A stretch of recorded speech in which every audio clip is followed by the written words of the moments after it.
the society is disordered. The elites are disordered. You're getting kind of boundary violations. Things are in the wrong place. So you see a breakdown of the traditional fences, as Chesterton described it, that protects society. So, on the gender ideology, you see the traditional protections for children are undermined, and the idea of changing their bodies to affirm really an imagined identity. We see the actual borders between countries being eroded. We see, efforts to basically not enforce laws, undermining, basic laws. So you see all of these essential offenses, structures, foundations, whatever else you want to call them, of Western civilization coming under attack by the elites, particularly by the left elites, but really the whole elite class in general. Michael, what is the pathology of our elites? I think some context is important. So, we're at the end of an important political cycle that was not a 4-year cycle or even a 10-year cycle, but really an 80-year cycle. We came out of World War II. The United States and Europe had this open society vision that I think was quite healthy. It was trying to push back against the dysfunctional nationalism that had led to 2 world wars. But, as time went on, it became just too extreme. The open society dogma became this idea of kind of homogenizing all cultures, exaggerated levels of integration. You can see mass migration without real consideration of how to assimilate folks or what the impact would be on other unskilled, citizen labor. So I would say the pathology of our elites had to do with really the classic pathology of civilizations in decline, I'm afraid, which is the elites start to identify with elites in other countries more than with their own working class.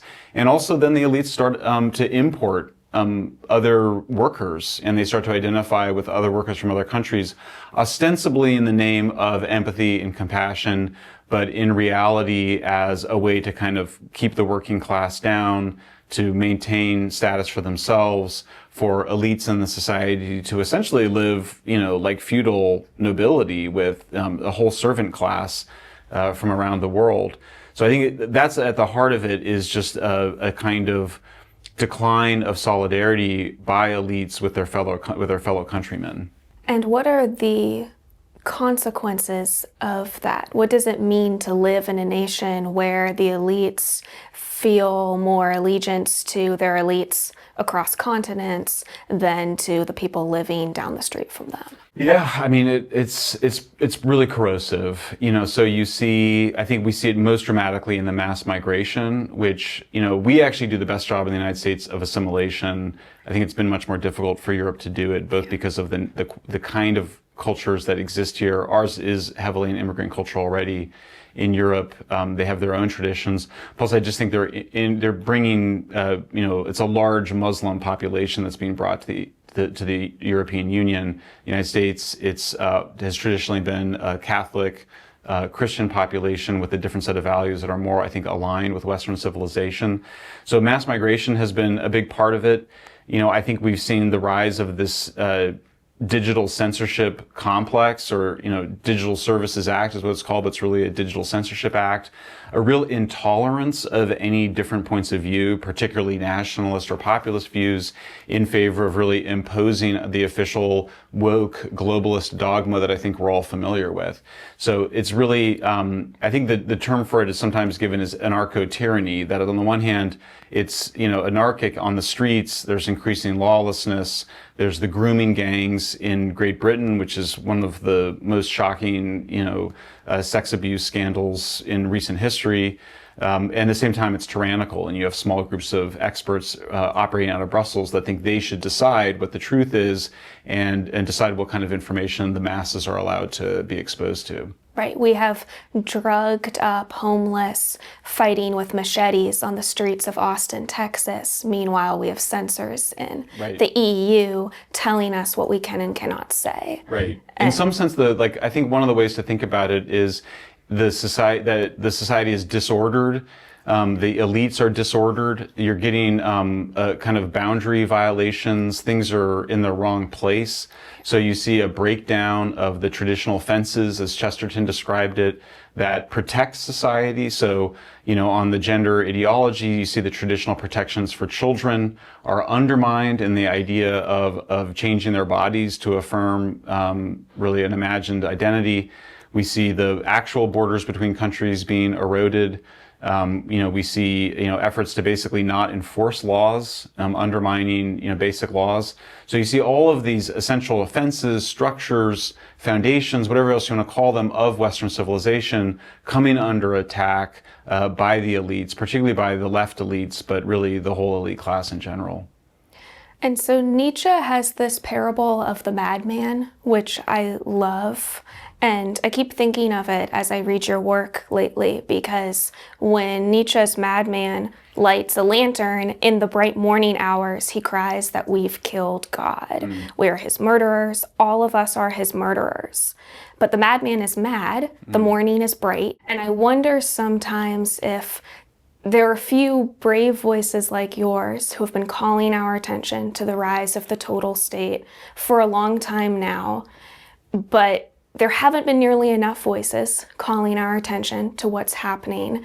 And in America right now, there's this sort of weariness tied with hope, if that makes any sense, where we're so excited about the vibe shift that I'm personally tired of the negative headlines. We want something to be hopeful in. Yes. And so I wonder, as someone who's been calling our attention to mass censorship for so long, how hopeful should we be? If you've been giving us these warnings for a while now, and they've perhaps fallen on too many deaf ears, can we still be hopeful about what's next? I mean, I think it's important to remember that, the future is still being created. It's being created by us. So I think if you go into the future, if you look forward with an overly pessimistic attitude, you're not going to be able to... You've already lost. Yeah, you've already given up. Right. So you have to have some positive vision.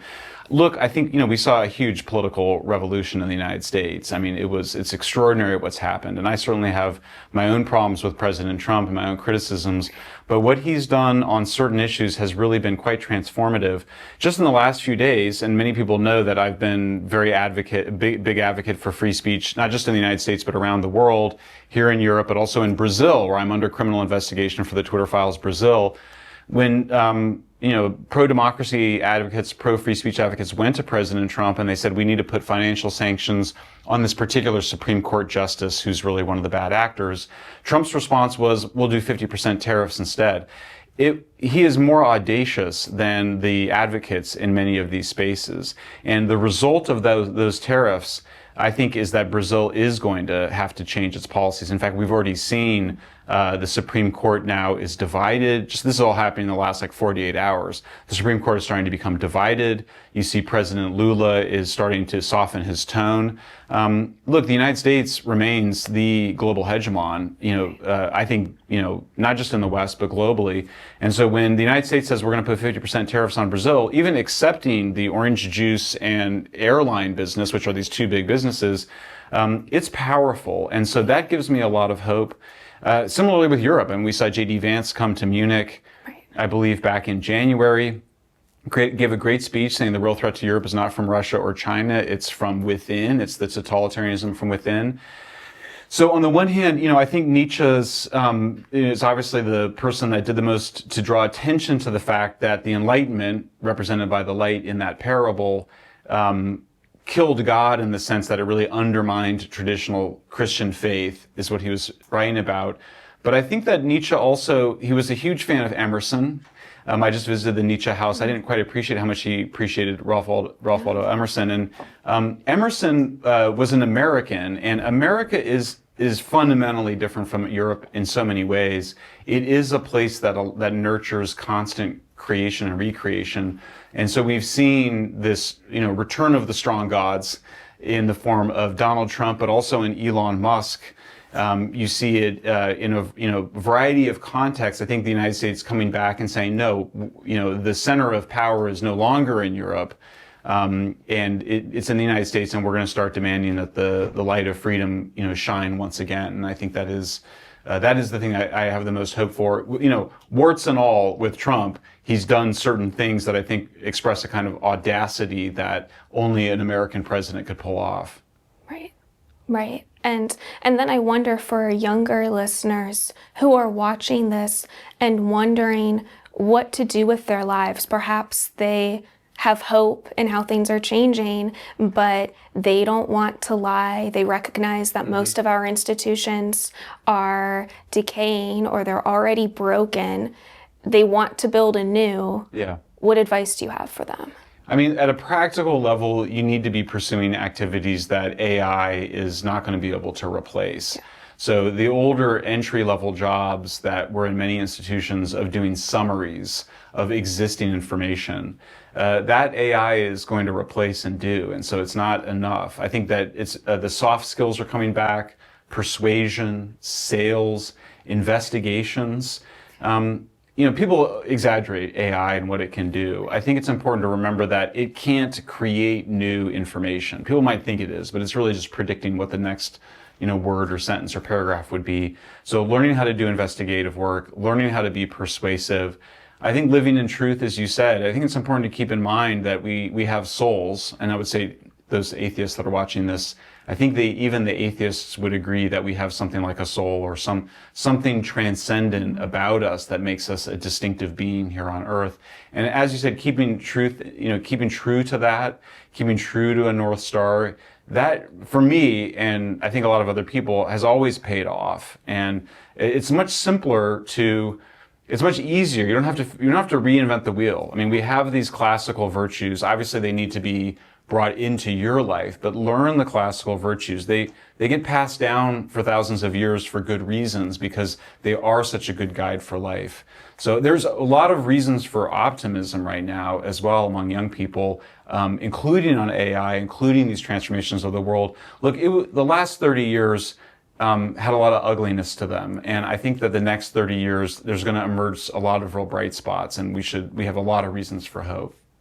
I hope so. And how are you thinking of the incentives of media right now? Sometimes I worry that the incentives of new media are all wrong. On one hand, it's amazing that someone can have an idea and they can post it from their living room and it can receive millions of views. Yep. At the same time, once you have built an audience, to what degree are you captive to that audience, and how are you thinking about that as you're running public and sharing global news stories? It's a constant challenge. I mean, I'll be honest with you. I mean, my paying subscribers, who I love and I have nothing negative to say about, but they really want news about the United States. Okay. And I did work. Some of the most important work in my life I did last year in Brazil, and it was not something that my subscribers, were really interested in. So you have to make certain decisions. You have to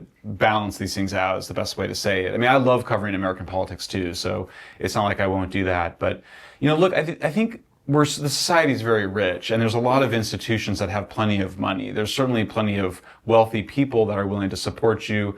I think we are seeing more people willing to subscribe to new media. I think this is the only time in the history of humanity that an aspiring journalist can make money directly from subscribers. I mean, it's incredible to think that in the thousands of years of writing, mass production is now is a possibility for everybody. And so, really concentrate on doing new things. The market right now in media is oversaturated with podcasters just repeating what other people are already reporting out. So I think there's a huge untapped market for investigations, investigative journalism.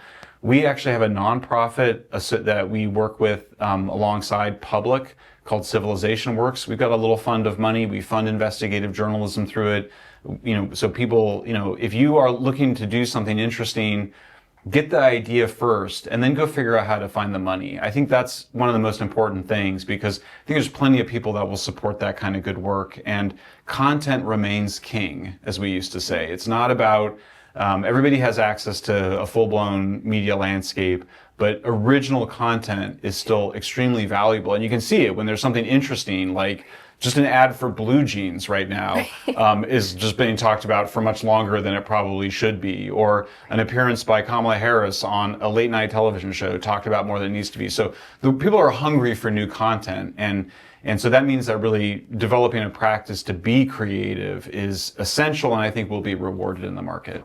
Yeah. And on one hand, the average American has so much power right now, and at the same time we were talking yesterday about how every society has an elite. The communists may pretend otherwise, but you always have an elite.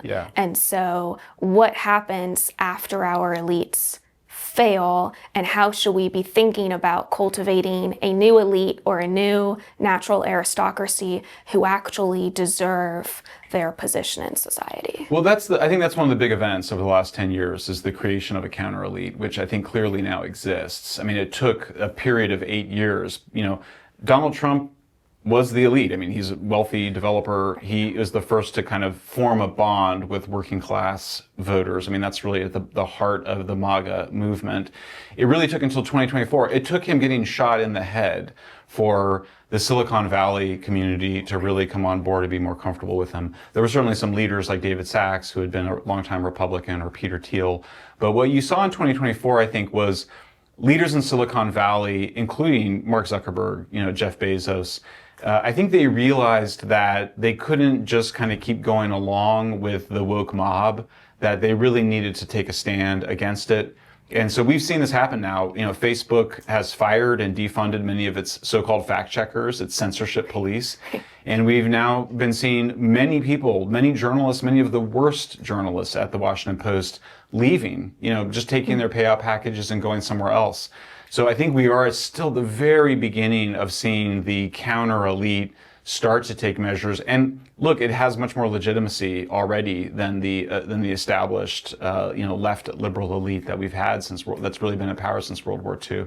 So another reason for optimism. I mean, all those people that left the Washington Post are going to need to be replaced. I mean, if you're a young journalist and you're 22, 23, 24, you may have a great role at a new Bezos-owned Washington Post. You might have a new role at Meta, where Zuckerberg he's been doing a rebrand that appears sort of coterminous with his midlife crisis, could be very positive in that sense. Elon Musk is still a very live action figure when it comes to AI. So look, I just think there's huge amounts of possibility. I always say to young, ambitious people, come to Austin, go to San Francisco, go to New York. Those are America still has it. The action, it's not going to be in China, where if you're successful, they put you in prison or they take your company. It's not going to be in Europe, where you are just stifled by bureaucracy and censorship and overregulation. It's still happening in the United States of America. And that is a hope, not just for the United States, but I think for the whole world. And in closing, you taught one of our most popular courses at the University of Austin. You're teaching again this coming school year. And so just to wrap things up, give us a book recommendation or two, because this interview was far too short. We're pressed for time. I'm so grateful to talk to you, but point us to some books that our audience should search out. Sure. First of all, I love being at the University of Austin. I've been so grateful there. I had such an amazing experience with you when I gave that speech in 2023, I think. Yeah. You did a terrific introduction. I was so impressed by your poise and your and how articulate you were. But I've just loved being there. We're building a house in Austin at this very moment. And I was going to teach a class on Nietzsche and Christianity. I still would love to teach that class, but I was so shaken up by the impact of AI and the need to make sure that my students learn skills that are not AI. I'm going to do a class on investigative journalism, of which there's a great market for those people that can learn that, and then a class on the psychology of persuasion, which should teach skills, evidence-based skills that can serve people in anything that they do in life, including just being a normal human relations. Gosh, I loved, this summer I read The Master and His Emissary by Ian McGilchrist, which he's a neuroscientist and philosopher. It's a book that brings together a lot of insights from people like Nietzsche and Heidegger. It argues that our society is overly left brain focused, it's too linear, it's too mechanistic, and that we need to be more right brain. Think of Renaissance, think of context. So I loved that book because I think it gave language, and it's really just a metaphor, left brain, right brain, for a broader set of things in society. So if I had to recommend one book, I think that would be the one.